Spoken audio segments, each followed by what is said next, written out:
एक बड़ा खूबसूरत शेर है कि खुदा बंदे से पूछे कि बता तेरी रज़ा क्या है? और मुझे लगता है कि ये हर उस मरीज़ को शेर याद रखना चाहिए, जो चाहता है कि वो अपनी बीमारी से लड़ सके। ना सिर्फ लड़े बल्कि जीते, क्योंकि जीतने वाला ही असली खिलाड़ी होता है। वॉरियर जिसे कहते हैं, है ना? और इन तमाम मरीज़ों को सहयोग देने में, उनका साथ देने में, उन्हें आगे बढ़ाने में, वो तमाम बीच में अगर आपको याद होगा कि जब कोविड का दौर चल रहा था, तो हम लोगों ने एक शब्द सुना था कोरोना वॉरियर। तमाम मेडिकल फील्ड से जुड़े लोग। आज मेरे साथ 2 खास वॉरियर हैं, दोनों ही मथुरा के सामुदायिक स्वास्थ्य केंद्र में और ये 2 तमाम मेहमान जो हैं हमारे साथ, ये दोनों यहाँ जो मथुरा में जो टीबी के मरीज़ हैं, उनका साथ दे रहे हैं, उन्हें स्वस्थ करने में, उन्हें ठीक होने में। रेडियो संस्कृति 91.2 एफएम पर मैं हूँ जय।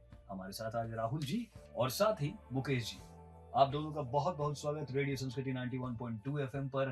भारत सरकार और उत्तर प्रदेश सरकार साथ ही जो ये जो मुहिम चल रहा है 100 दिनों का टीबी के खिलाफ, ये जो 100 डेज टीबी कैंपेन है, तो इसमें आप लोग भी लगे हुए हैं और आप लोगों की वजह से ही ये कैंपेन तेजी से चल रहा है। जानना चाहूँगा कि चूँकि 100 दिन का तो कैंपेन है, लेकिन अब मुझे तो लगता है 365 दिन आप लोग यही करते हैं, टीबी के मरीजों को देखभाल करते हैं, उन्हें ठीक होने में। जी, बताएँगे बिल्कुल प्लीज़? सर, आप बिल्कुल सही कह रहे हैं। अभी तो 100 डेज़ कैंपेन चल रहा है। हुँ, हुँ, पहले ये कैंपेन कुछ ही जनपदों में था, यूपी के कुछ ही जनपदों में। लेकिन मुख्यमंत्री जी ने पूरे 75 जनपदों में हुँ, इसको चलाने के लिए आदेश दिए हैं। हुँ। इसका मास्टर प्लान आज बना के हम इसको सेट करके आए हैं। तो पिछले कई दिनों से आप लोग ये कार्यक्रम में लगे हुए, चूँकि आपके पास कई ऐसे मरीज़ भी आते हैं, जहाँ तक मेरी जानकारी है, उनको हर तरह की फैसिलिटी आप दिलवाते हैं कि वो ठीक हो सके। तो ये ज़रा जानना चाहूँगा मुकेश जी आपसे। जी हाँ, हम अगर कोई न्यू मरीज आता है हमारे पास, हुँ, तो पहले हम उससे बिठाते हैं, बिठा के पूछते हैं, उससे लक्षणों के बारे में पूछताछ करते हैं जी। कि खांसी तो नहीं है, खांसी के साथ बलगम तो नहीं आ रहा है, बलगम के साथ खून तो नहीं आ रहा है, हुँ, हुँ, कोई सीने में दर्द तो नहीं है, हुँ, हुँ, या पूर्व में कोई इलाज तो नहीं लिया टीबी का। जी। उस हिसाब से हम डिसाइड करते हैं हमें क्या इनको मेडिसिन देनी है। जी, जी। दूसरा, हम उसकी उनकी जाँचें कराते हैं। जाँचें हमारे यहाँ 2 प्रकार की हैं। हुँ, हम बलगम परीक्षण कराते हैं। बलगम परीक्षण में हम ये देखते हैं कि मरीज को टीबी के बैक्टीरिया हैं या नहीं है। अगर होते हैं तो ट्रीटमेंट स्टार्ट होता है, अगर नहीं है तो हम उसका टू नेट या सीबी नेट कराते हैं। जी। राहुल जी, मेरा सवाल आपसे है कि जैसे कि अब तक हमने लोगों से बातें की, जितने भी लोगों से अगर हम बात करें, तो लोगों के ज़हन में ये रहता है कि टीबी हो गया है मरीज़ को। वो बेचारा किनारे में है, मास्क लगाकर है, घर में रह रहा है। क्या कहना चाहेंगे आप तमाम आम लोगों से? चूँकि आपका तो रोज़ सामना होता है ऐसे मरीज़ों बिल्कुल से सर, हम और बिल्कुल आप स्वस्थ भी दिख रहे हैं। बिल्कुल। भगवान करे हमेशा रहें। हाँ जी, धन्यवाद सर। लेकिन मैं आपको इसमें ये कहना चाहूँगा, टीबी का मरीज़ सबसे पहले एक चिंतित हो जाता है बहुत भयंकर कि टीबी हो गई है। और ख़ास करके लड़कियों के लिए बड़ी दिक्कत वाली बात होती है कि लड़कियां शादी होने को होती है और उनको टीबी हो जाए, तो फिर बड़ी दिक्कत का सामना उनको करना पड़ता है।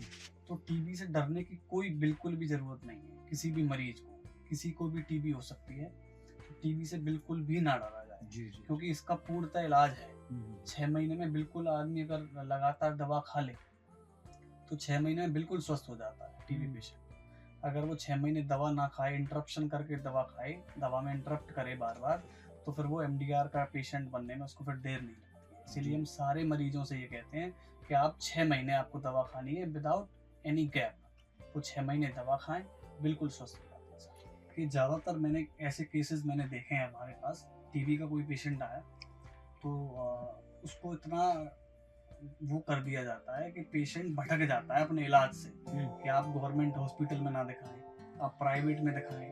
प्राइवेट में इसका ट्रीटमेंट अच्छा है, गवर्नमेंट की बजाय वो प्राइवेट की तरफ मैसेज पास करते हैं मरीजों से, जो आसपास के उनके लोग होते हैं। जबकि सरकारी अस्पताल में टीबी का इतना बेहतरीन इलाज है कि क्या ही कहें इसके बारे में। जी। तो लोग बागों को पेशेंट का सपोर्ट करना चाहिए। इसको मतलब पेशेंटों को डराना नहीं चाहिए कि पेशेंट अब टीबी हो गई है तो कैसे बचेगा, कैसे सही होगा।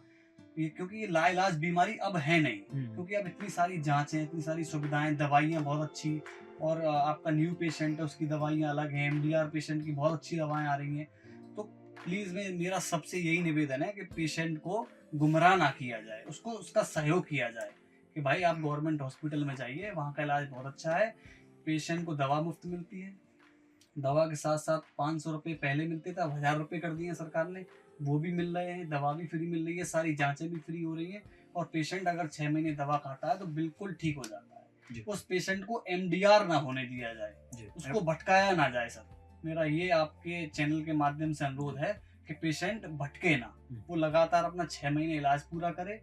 6 महीने चल रहा है, नया कोई मरीज है तो उसको 6 महीने में वो ठीक हो जाता है। अगर उसकी दवा बंद हुई किसी के भी माध्यम से, कि अगर वो प्राइवेट में गया, किसी झोला छाप डॉक्टर के पास गया, हमारी दवा को उसने इंटरप्ट किया, फिर वो आया 1 महीने बाद, फिर हमने उसकी जांचें दोबारा से की, जांचों में वो पॉजिटिव निकला और CBNET टेस्ट में उसको रिफाम्पिसिन से रेसिस्टेंट निकला, तो वो MDR पेशेंट हो जाता है। सहयोग की जरूरत है। तो इसलिए सभी लोग सहयोग करें टीबी पेशेंट का, जिससे वो सही हो पाए, ठीक हो पाए।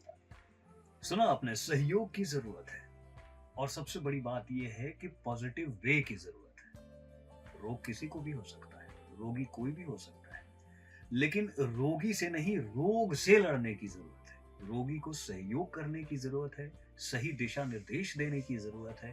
तभी जैसा कि मुकेश जी ने कहा, हमारे देश के माननीय प्रधानमंत्री श्री नरेंद्र मोदी जी ने आह्वान किया है कि 2025 में टीबी को भारत से बिल्कुल अलग थलग कर देंगे।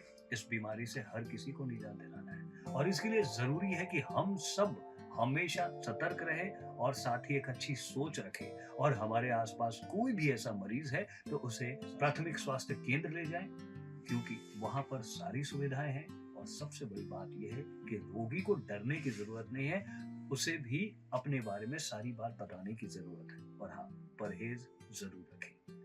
धन्यवाद आपका। सुनते रहिए रेडियो संस्कृति 91.2 FM।